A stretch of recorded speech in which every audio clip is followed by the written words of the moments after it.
aujourd'hui, on voit que ce qui est intéressant, c'est d'essayer de manger des aliments plus proches de leur état naturel. Voilà.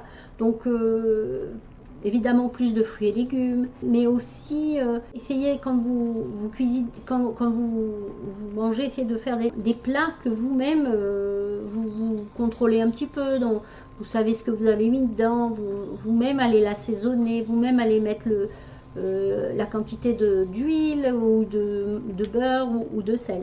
Voilà. Deuxième conseil, mangez surtout plutôt des aliments frais et faits maison, moins industrialisés. Hein. Et donc effectivement, on se rend compte qu'il y a des aliments qui s'appellent les ultra transformés, qui sont des aliments qui n'ont presque plus rien de l'aliment de base.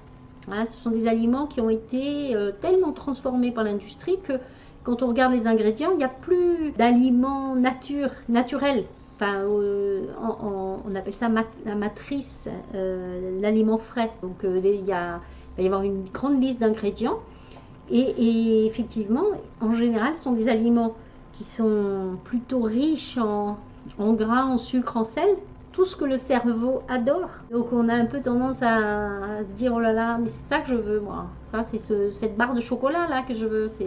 Je veux pas la pomme qui est là. Je veux mon paquet de gâteaux. Hein, et donc comprendre que le cerveau, il a effectivement des préférences pour ces aliments qui sont ultra transformés.